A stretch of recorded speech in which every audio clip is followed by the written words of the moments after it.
Shalom à tous.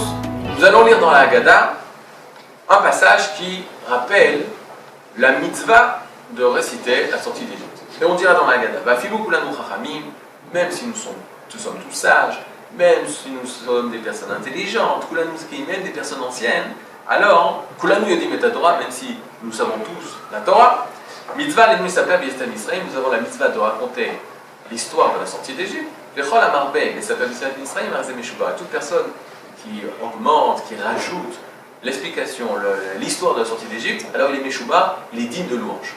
Et juste après, on entame un récit.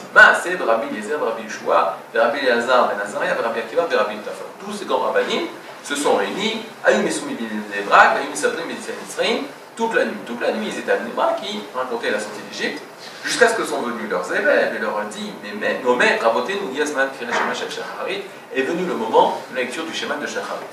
Donc on a deux parties ici. La première partie, elle vient nous rappeler que même si nous connaissons tous les Midrashim, toutes les Haggadot, tout ce que les Chachamim nous disent, que sont toute la Torah, donc nous reconnaissons toutes les histoires, toute l'histoire de la sortie d'Égypte, alors on doit rajouter et augmenter l'histoire de la sortie d'Égypte, et cette personne est digne de louange. Maaseh, et là on raconte l'exemple. On va te donner un exemple. Regarde ces grands Chachamim qui connaissent toute la Torah, toute la nuit ils ont passé pour raconter la sortie d'Égypte. Alors là je ne comprends pas quelque chose. C'est quoi? C'est que si on vous dit par exemple aujourd'hui que le Rav Tao, le Rav Steinman, le Rav Aviner, le Rav Kanievski, etc., le Rav Zuckerman se sont réunis le soir du Seder. J'étais où t'étais? T'étais avec ta fille? Non, j'étais avec le Rav Tao, le Rav Zuckerman. Quoi? Ouais. Ensemble ils ont passé le Seder? Qu'un. Mais attends, je comprends pas. Qu'est-ce qu'ils faisaient ensemble? Pourquoi tu te poses qu'est-ce qu'ils faisaient ensemble? Nous on a vu dans une Mishnah qu'il y avait Rabbi Eliezer, Rabbi Akiva, Rabbi Tarfon, Rabbi Elazar ben Azariah, ils sont réunis. Tous les grands Chachamim ont l'habitude de se réunir pour le soir du Seder. C'est ce qui se passe aujourd'hui. Faux. Chaque Chacham, il est avec lui et sa famille. C'est pas une réunion des Gdolim, des grands de la génération. Les grands de la génération, chacun reste dans sa famille avec ses centaines de petits-enfants, ses milliers de petits-enfants. Et là, on voit quelque chose d'extraordinaire. Les plus grands de la génération, ils se sont réunis tous la soirée du Seder. Et on ne parle même pas de la famille qui se trouve avec eux. Pire que ça, on voit que les élèves sont là-bas. Et là, on est un peu déçus. Les élèves, tu parles des élèves de Rabbi Akiva. Ils sont là, ils s'endorment. Pourquoi? Parce que les élèves, ils regardent toutes les 2 minutes à la fenêtre. Quand est-ce que le soleil va se lever, qu'ils arrêtent de parler de la sortie d'Égypte? Ils viennent, ils disent, il est venu le moment de raconter, de réciter le schéma. C'est-à-dire, le jour s'est levé. Je traduis, ça y est, c'est fini. Ça y est, la nuit, elle est finie. Arrêtez de parler. Comment c'est possible? Ça s'appelle les élèves de Rabbi Akiva, ça? Pire que ça, on voit qu'ils n'étaient même pas là. Parce qu'il y a marqué Ad Shebaou. Jusqu'à ce qu'ils sont venus, les élèves. C'est-à-dire qu'avant, ils ne sont pas venus. S'ils ne sont pas venus, ils n'étaient pas là. Donc on ne comprend pas où ils étaient. Tu sais que tes plus grands rabbinim, tes maîtres, ils sont en train de se réunir tous. Tu veux être là à côté, t'attacher à eux pour entendre. Qu'est-ce que tu fais à l'extérieur? À l'extérieur, ben oui, marqué jusqu'à ce qu'ils sont venus. Ils sont à l'extérieur. Le Rav Maimon donne un chidouche nifla, extraordinaire par rapport à l'époque où ça s'est passé. L'époque où ça s'est passé, c'était la révolte de Bar Korba. On est environ en l'an 132, 133. Bar Korba décide de faire la guerre, un général juif qui décide de faire la guerre, se révolter, ça s'appelle la grande révolte, la Mered Agadol, contre les Romains. Et là, on découvre que Rabbi Akiva, selon Rambam, soutenait Bar Korba. Et on retrouve Rabbi Akiva ici, qui était le seul parmi ces grands Chachamim, ces grands sages qui habitaient Bnei-Brak, où se réunissaient même des personnes, des rabbinim plus âgés. Rabbi Tarfon est le plus âgé de Rabbi Akiva, et il habitait Loud. Il va chez Rabbi Akiva qui est plus jeune. Oui, parce qu'ils vont voir Rabbi Akiva qui est recherché par les Romains. Ils sont recherchés par les Romains. Ok. Alors tu vas faire le Seder.